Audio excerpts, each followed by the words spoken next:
Mañana la iglesia celebra la fiesta de uno de los grandes santos modernos de la iglesia, San Juan Bosco. Dos de las grandes frases de San Juan Bosco, que a mí me encanta. San Juan Bosco decía, una de ellas era: tengan fe en Dios y prepárense a ver milagros. Yo creo que esa es una tremenda frase, se la voy a repetir: tengan fe en Dios y prepárense a ver milagros. Y la otra gran frase de San Juan Bosco que a mí me encanta es que las grandes obras de Dios ocurren en el silencio del corazón. Las grandes obras de Dios ocurren en el silencio del corazón. Un santo grande que hace varios años estuvimos, 3 o 4 años estuvimos en Turín, y de verdad que vimos que la obra de Don Bosco con la juventud italiana permanece viva. Y yo les traje, está puesto ahí atrás en la mesa de los talleres, lo pueden ver, una foto que yo le tiré al cuerpo incorrupto de San Juan Bosco. San Juan Bosco permanece totalmente incorrupto, y una de las, después de Santa Bernadette Soubirous, es uno de los cuerpos incorruptos más increíbles que yo he visto en mi vida, porque también te parece que está dormido. Cuando ustedes salgan, lo pueden ver, tiene puesto una luz, está en la mesa a la salida. Yo tiré esta foto y la traje de Turín cuando estuvimos allá, uno de los grandes santos de la iglesia. El día primero también la iglesia celebra la fiesta de un mártir, San Blas, de un obispo también de la iglesia que fue decapitado. Por eso que la iglesia ora ese día por las personas que están enfermos de la garganta, porque San Blas fue degollado, obispo. Y también el día 2 es una de las grandes fiestas de la iglesia, que yo siempre me he preguntado que por qué ese día no es día de precepto. Y una de las fiestas más antiguas de toda la cristiandad, la fiesta que la gente conoce más que nada por la Candelaria, porque el símbolo es que se bendicen velas, pero la fiesta es la presentación de Jesús en el templo. Es la fiesta cuando Jesús es presentado como primogénito de José y de María en el templo, y es rescatado, como mandaba la ley, con 2 palomas, con 2 tórtolas. Es un día muy importante porque también María se presenta a los 40 días de paridas, como pedía la ley, para ser purificada. O sea, vemos que María no tiene que ser purificada porque María no tiene pecado. Vemos que Jesús no tiene que ser presentado como primogénito, pero vemos como ambos se someten a la ley. Y es también un día precioso, por eso le da el nombre de la fiesta de la Candelaria, por eso que se bendice en vela, porque es cuando Simeón coge al niño y dice: este va a ser luz de Israel y luz del mundo. Entonces la fiesta de Jesús, luz del mundo, por eso que se bendice en velas. Ese es el centro de Jesús, luz del mundo. La mitad de la gente no sabe por qué se bendice en velas, porque Jesús es la luz del mundo. Es también el día que María recibe la gran profecía: una espada te atravesará el corazón. Así que hay 2 profecías ese día grandes. Una, Jesús: tú serás puesto para caída y levantamiento de muchos, y tú serás luz del mundo. Y a María, una espada te atravesará el corazón, porque definitivamente no se puede ligar la obra de Jesús de la presencia de María. Y pues esta es una semana de fiesta, de la Candelaria, la fiesta de la presentación. Posiblemente es la fiesta, después de la Pascua, es la fiesta más antigua de toda la iglesia del mundo, y se origina en Jerusalén en el siglo I. Ya a finales del siglo I se celebraba la fiesta de la presentación en el monte Sión en Jerusalén. También hoy pues vamos a comenzar el estudio del credo, el credo de Nicea Constantinopla, que estudiamos cuando hicimos la historia de cómo se formó el credo. Pero vamos a entrar en la doctrina del credo. Y acuérdense que el primer idioma de la iglesia, por supuesto, fue el arameo en Israel. Pero después que la iglesia sale de Israel, que cumpliendo la ley del Señor se expande por el mundo, el primer idioma de la iglesia fue el griego. Fue el idioma de los primeros concilios de la iglesia. El latín se viene a adentrar en la iglesia para el siglo IV, es cuando el latín se adentra en la iglesia. Por eso los primeros concilios está escrito en griego, la conclusión de los concilios, y el credo está escrito en griego. El credo se llama en griego símbolon. Símbolon es el nombre, lo que quiere decir. ¿Y qué cosa quiere decir símbolon en griego? Quiere decir la mitad de un objeto. Me explico. No sé si ustedes han visto, ya hace tiempo que eso no se usa, pero hace como 15 años por ahí se usaba que los novios se compraban una medalla que estaba partida a la mitad. Así que entonces un novio cogió una mitad y el otro cogió otra mitad, pero cuando tú unías las 2 mitades, encajaban una con la otra y formaban una unidad. Eso es símbolon. Algo que está dividido, que se posee en pedazos, pero que todo forma una unidad. Eso es lo que es símbolo, es lo que quiere decir. ¿Por qué? Porque el credo es lo que forma la unidad. ¿Qué unidad forma el credo? Entre lo que profesa la iglesia y lo que ustedes creen personalmente. La iglesia tiene una mitad y lo que ustedes creen es otra mitad. Si se juntan lo que ustedes creen y se une más, ¿sí?, se une perfectamente con la iglesia, ustedes son católicos. Si lo que ustedes creen se une con la iglesia y se queda algo jorobado por algún lado, averigüen que son, pero católicos no son. ¿Qué es lo que son la mayoría de la gente hoy en día? Porque la iglesia no es, como se dice en términos norteamericanos, no es una iglesia de cafetería.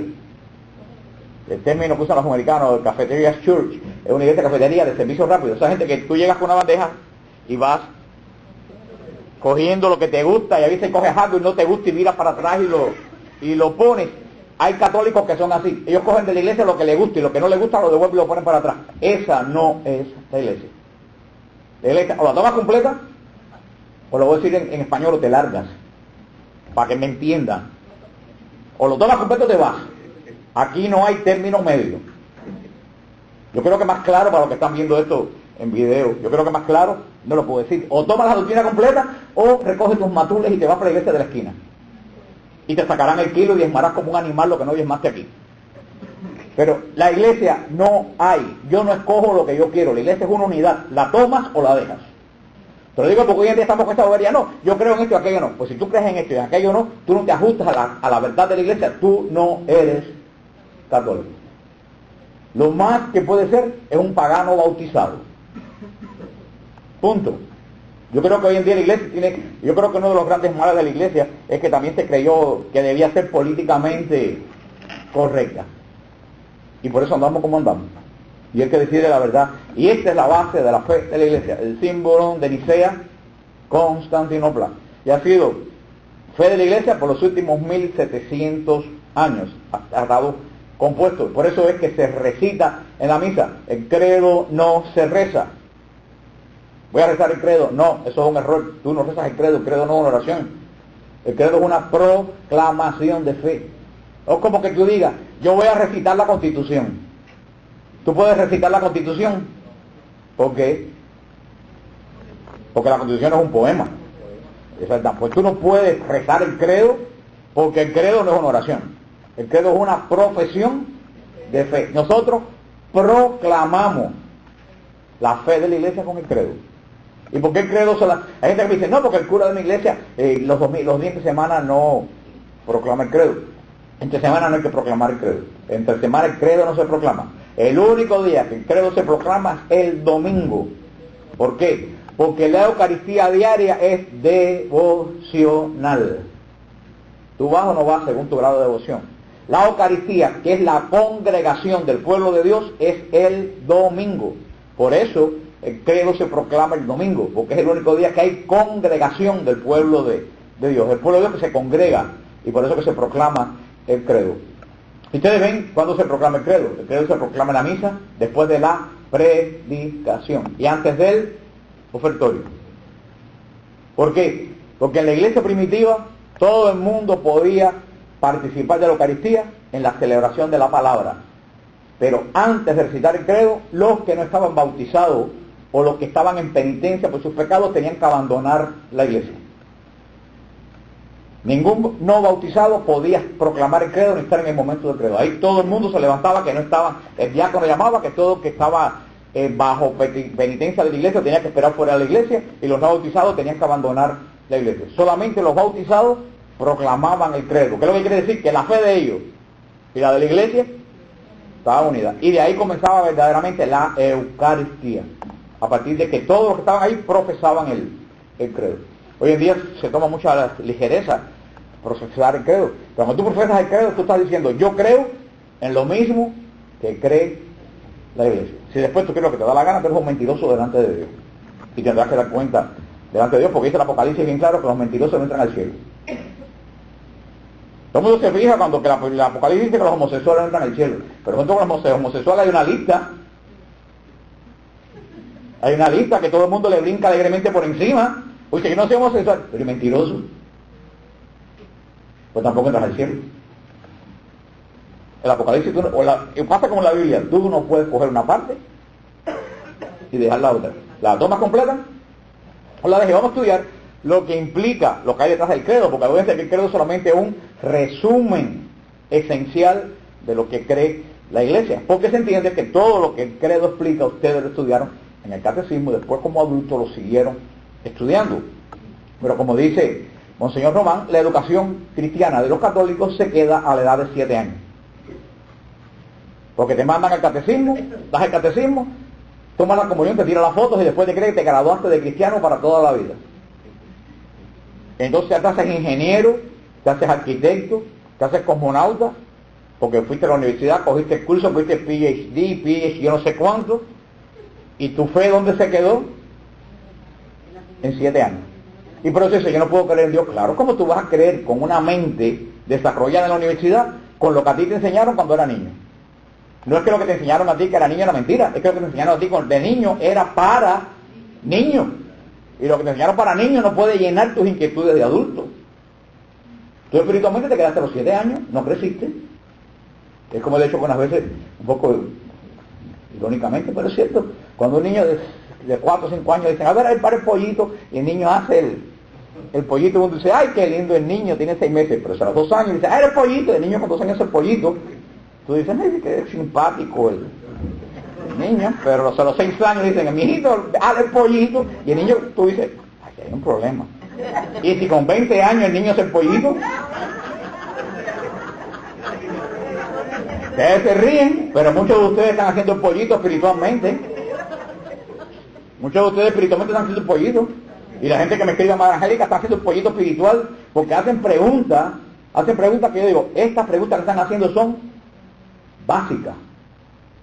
Como que se enteran ahora de que hay vida después de la muerte. Me pregunta, pero es cierto que hay vida después de la muerte, uno no se duerme. Y yo digo, pero hermano, eso es doctrina básica. Este ni siquiera, no creció más y se le olvidó lo de la primera comunión. Y eso es lo que pasa, que tenemos un pueblo eminentemente ignorante de su fe. Por eso cualquiera que viene con una doctrina extraña se lo lleva. Entonces cuando llega a otro lugar, como llega a estudiar como adulto, y dice, ay, mira cómo me enseñan en tal lugar. Te enseñan porque tú llegaste con el ímpetu de un novicio a otro lugar y aprendes. Pero porque eso mismo no te muestra el trabajo de aprenderlo en la iglesia católica. Y no te fuiste de la iglesia sin saber nada de la iglesia católica. Como la doña aquella que le contó a ustedes muchas veces, que mi trabajo me decía, yo antes era católica como tú, pero ahora soy pentecostal. Le dije, perdóname, tú no eras católica como yo, porque yo me quedé y tú te fuiste. Y dice que yo no era católica. Entonces yo era católica, que todos los viernes yo le prendí un tabaco a San Lázaro. Yo dije, hermana, tú eras santera. Santera y espiritista de la rama cubana, que es la peor de todas. Pero tú católica no eras. Esa pobre mujer se fue de la iglesia católica pensando que ella era católica porque hacía un rito de santería. Y hay muchísimos católicos que se llaman, entre comillas, católicos.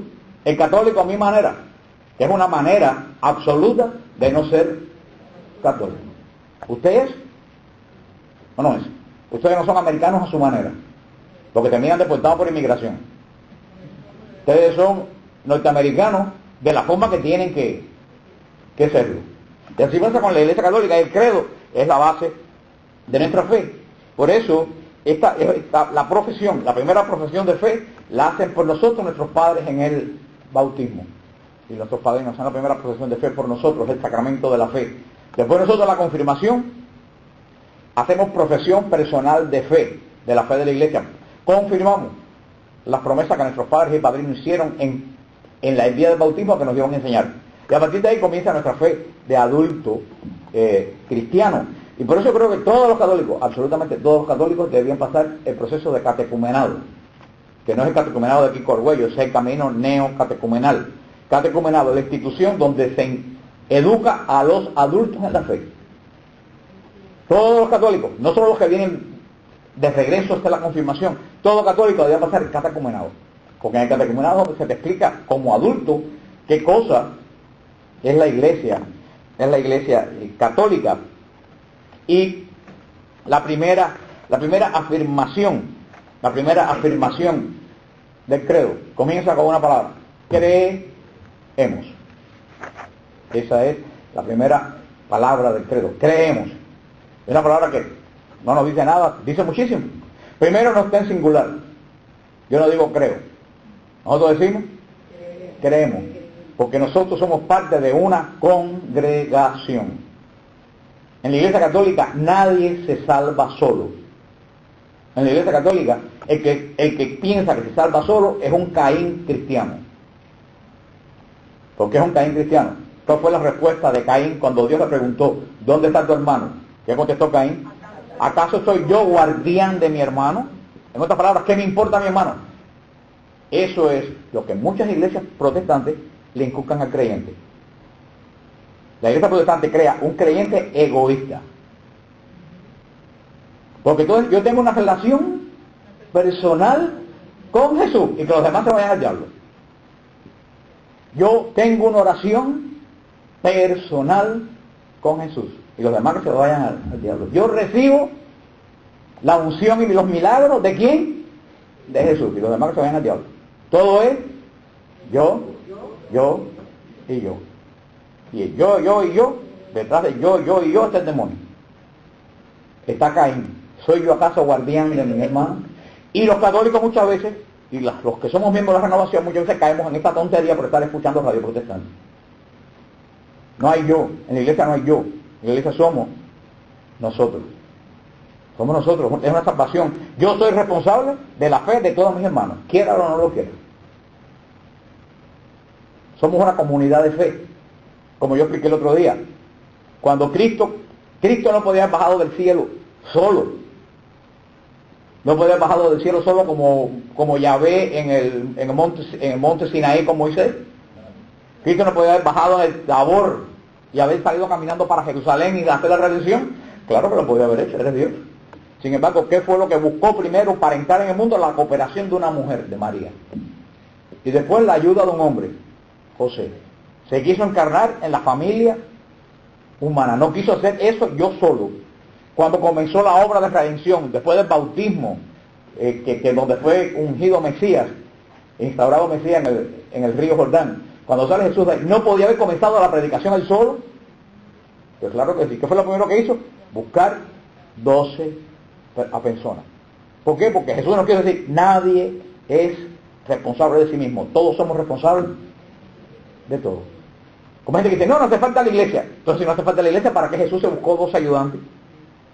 Desde el principio, desde el primer, Jesús no dio un paso cuando comenzó la redención mesiánica sin unirse a una congregación, que fue la congregación de los apóstoles. Y después de los discípulos, que eran más de 500.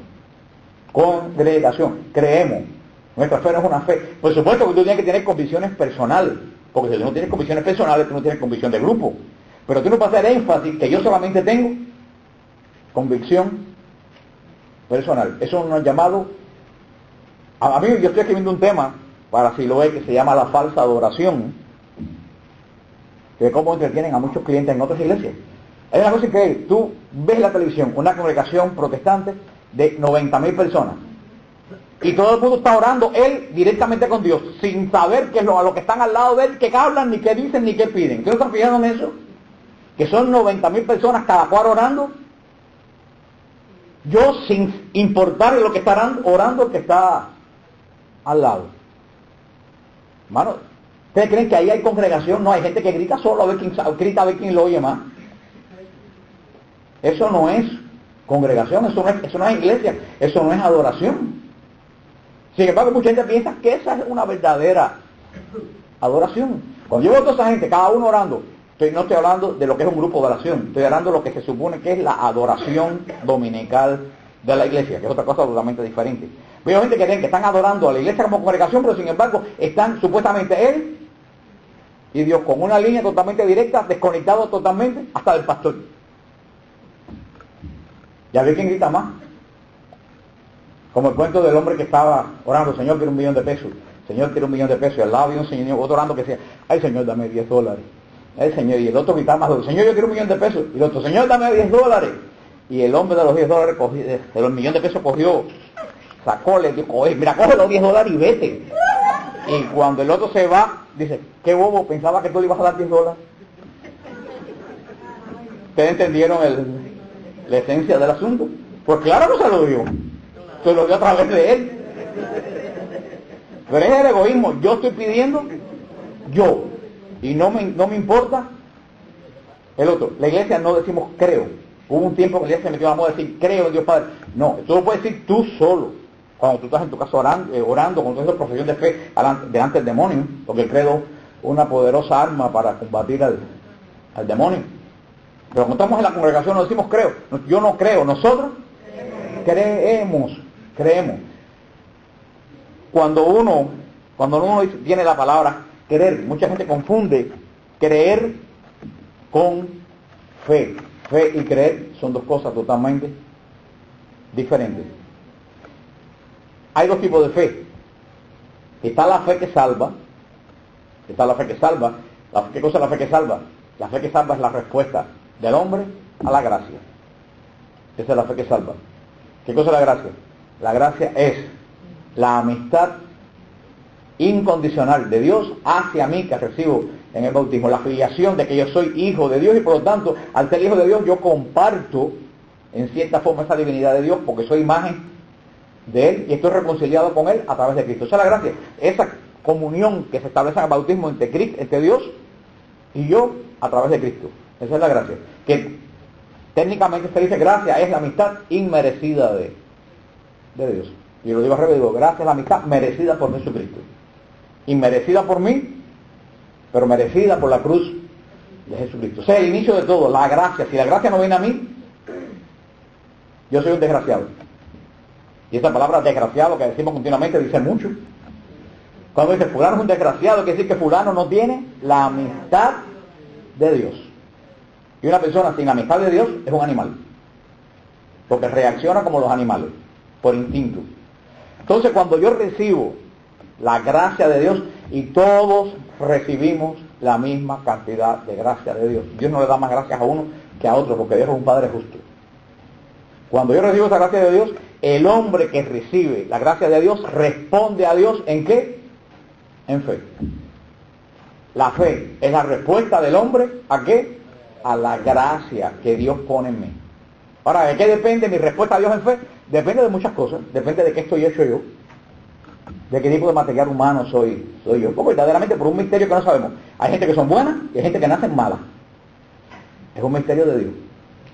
Hay niños que tú lo ves dóciles, hay niños que desde que nacen le dan patadas a los animalitos y yo he visto niños que con 4 o 5 años tú le ves el deseo de hacer mal, de romperle juguetes a otro niño.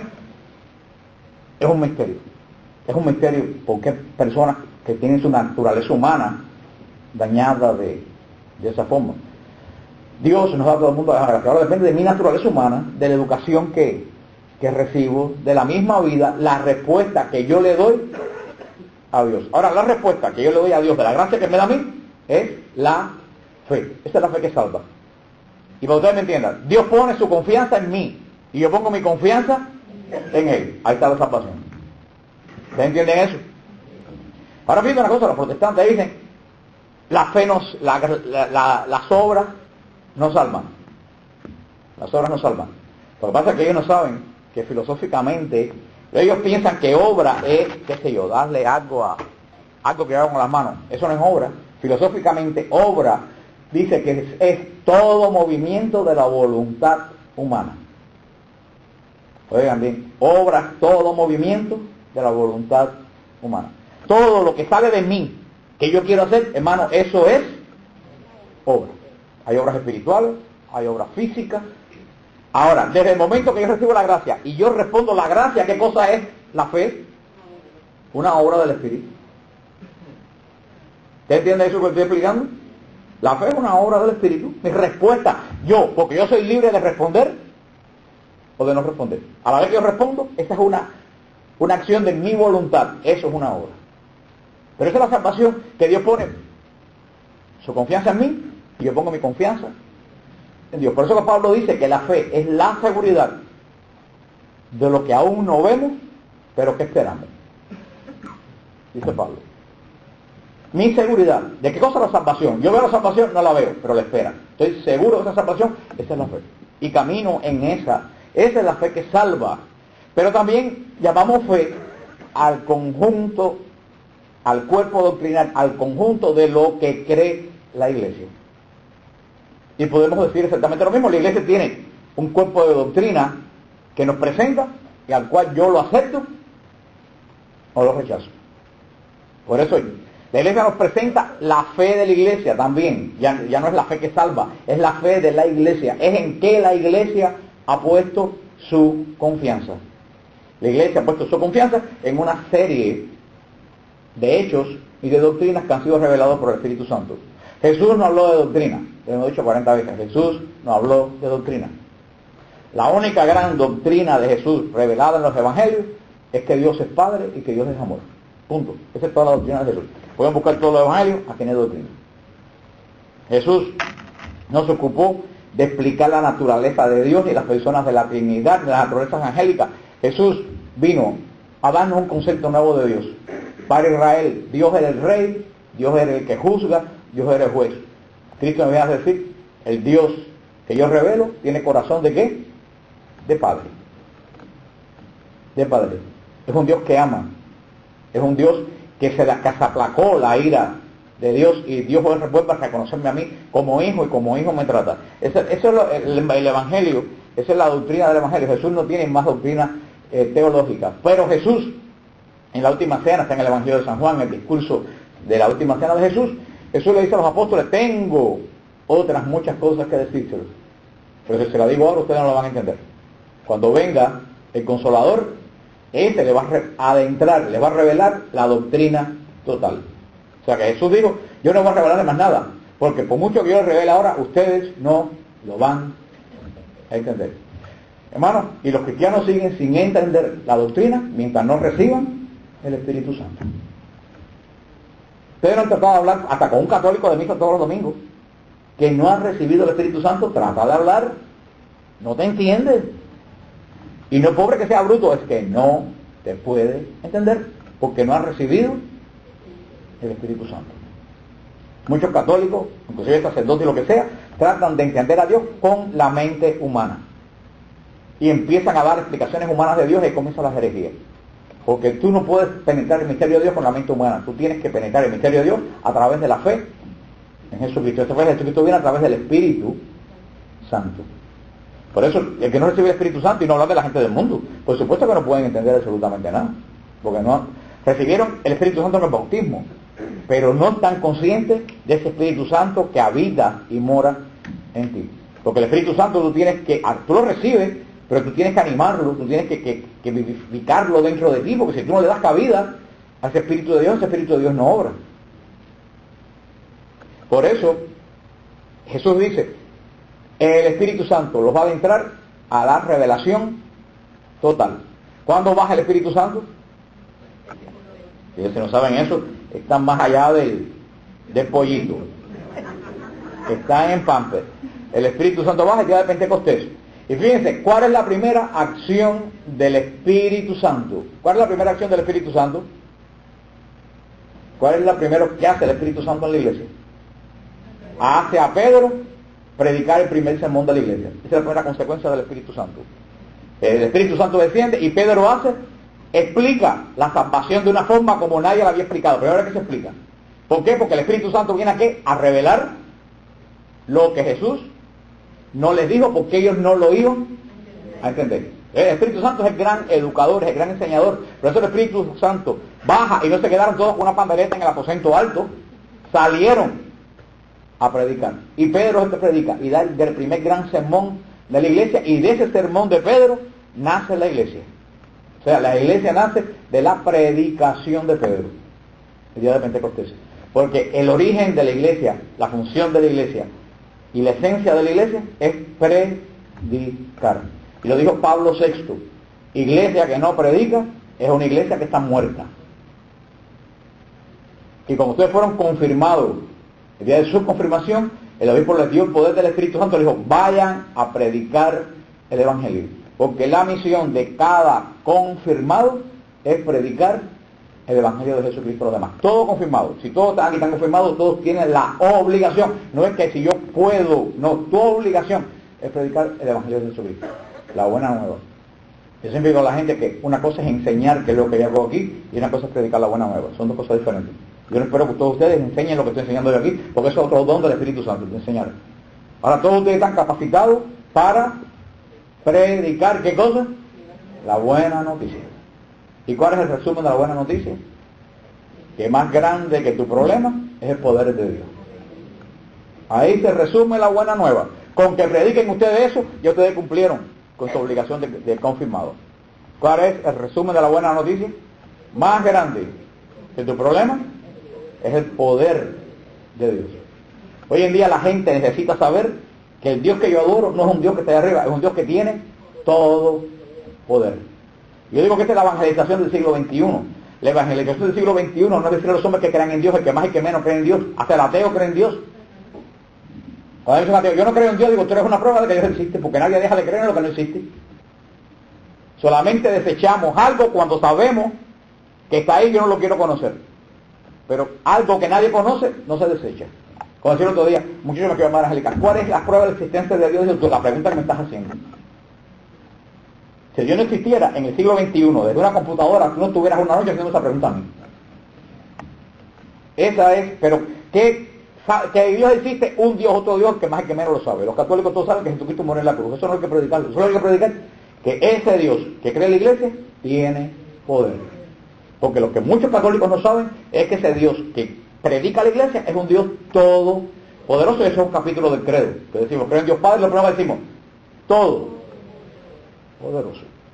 Por eso vemos católicos que terminan atrás de una viejita que tiene las cartas, o tirándose los caracoles, o leyendo la carta de tarot, o yendo a Vuelta al Mercado. Hay que tener más fe para creer en Vuelta al Mercado que para creer, porque primero no se sabe si es un viejo o una vieja. Pero, y hay gente que lo cree, y después vienen a pedirme pruebas del Evangelio y ven el horóscopo todos los días.